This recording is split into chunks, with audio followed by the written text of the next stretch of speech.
নমস্কার বন্ধুরা, আবার চলে এলাম জয়মা কুকিং রান্নাঘর ব্লগে। আজকে আমি করবো পনির চিড়ার পোলাও। আচ্ছা তাহলে দেখো কী কী লাগছে চিড়ার পোলাও করতে। প্রথমত তো লাগবে চিড়া। আমি মোটা লাল চিড়াগুলো নিয়েছি, ভালো করে ধুয়ে আমি রেখে দিচ্ছি। তো দেখো কী সুন্দর ঝরঝরা হয়ে আছে। তারপর লাগছে আলু, গাজর, পনির, মটরশুঁটি। আর এখানে আছে কুচনো পেঁয়াজ, কিশমিশ, কাজু, কাঁচা লঙ্কা কুচি আর আদা কুচি। চলো রেসিপিটা শুরু করা যাক। কড়াইটা গরম হয়ে গেছে, দিয়ে দেবো সাদা তেল। আমি সম্পূর্ণ রান্নাটা সাদা তেলে করবো। পরিমাণ মতো তেল একবারে দিয়ে দিতে হবে।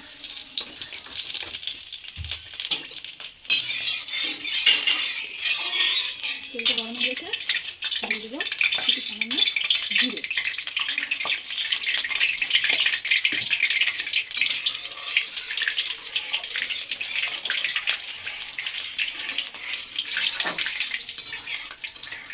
দিয়ে দেবো কুচনো পেঁয়াজ।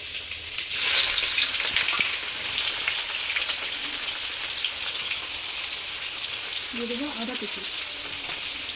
দিয়ে দেবো লঙ্কা কুচি।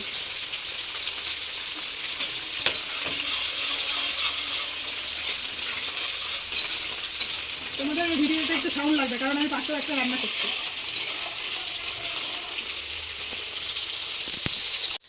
আমার পেঁয়াজটা ভাজা ভাজা হয়ে গেছে, এবার দিয়ে দেবো আলুগুলো। আলুটাকে ভালো করে ভেজে নিতে হবে। আলু ভাজার সময় একটু লবণ দিয়ে দেবো। লবণ দিলে কী হবে, আলুটা তাড়াতাড়ি ভাজা হবে। আমি একবারে লবণটা দিয়ে দেবো, পরে আর লবণ দিব না। আলুটা ভালো করে ভেজে দেবো। আলুটা আমার ভাজা ভাজা হয়ে গেছে, এবার দিয়ে দেবো গাজর আর মটরশুঁটিটা একেবারে দিয়ে দেবো। তোমরা ভাববে পনিরটা কেন আমি ভাবছি না, পনিরটা আমি ভাজবো, পনিরটা আমি পরে দেবো।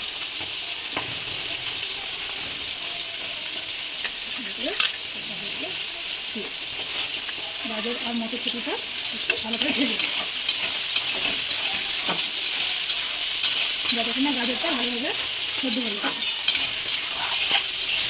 বুঝছো, কেমন কালারফুল হয়েছে।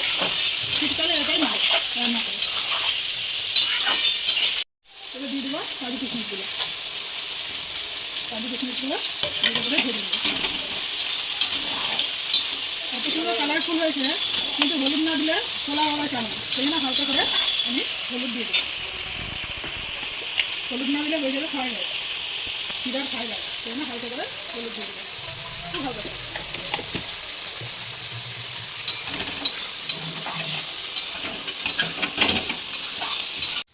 এবার পনিরগুলো দিয়ে দেবো। পনিরগুলো আমি তো ছোটো ছোটো করে কেটে দেবো। পনিরটা হালকা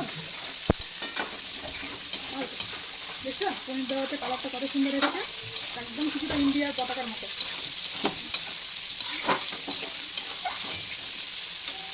দিয়ে দেবো স্বাদ মতো চিনি। স্বাদ মতো, যারা বেশি মিষ্টি খাও তারা বেশি একটু চিনি দিতে পারো।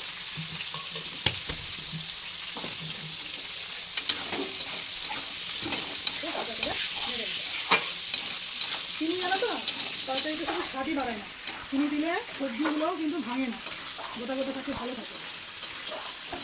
আমি তো অনেকবার লক্ষ্য করে দেখতে চাই। একটু ঘি, খুব সামান্য ভালো করে নাড়াচাড়া করে আমরা কিন্তু চিড়ার সময় একদম খুব কাছাকাছি করে দিচ্ছি। চিড়াটা দিলে রেডি হয়ে যাবে চিড়া করে। এবার আমি চিড়াগুলো দিয়ে দেবো।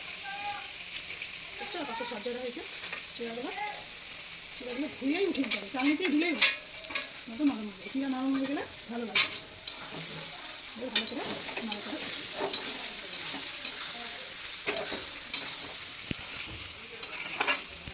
রেডি আমাদের সুন্দর কালার করেছিল। এটা বাচ্চাদের টিফিনের জন্য খুব ভালো। আর আমি আজকে আমার ছেলের স্কুলে টিফিনের জন্যই বানাচ্ছি। একটু বেশি বানিয়েছি, কারণ কিছু মানুষের খাবে। আর আমার তো ক্যামেরাম্যান আছেই খাওয়ার জন্য, তোমাদেরকে একদিন ক্যামেরাম্যানের সঙ্গে পরিচয় করবো।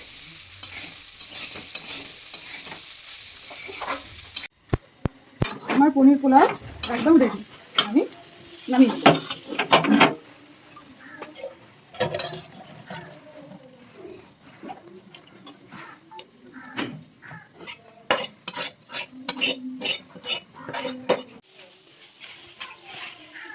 আমার পোলাও একবারে ready। তোমরা বাড়িতে বানিয়ে করে খেয়ে আমাকে কমেন্টে জানাবে কেমন লাগে। তাহলে আজকের মতো টাটা।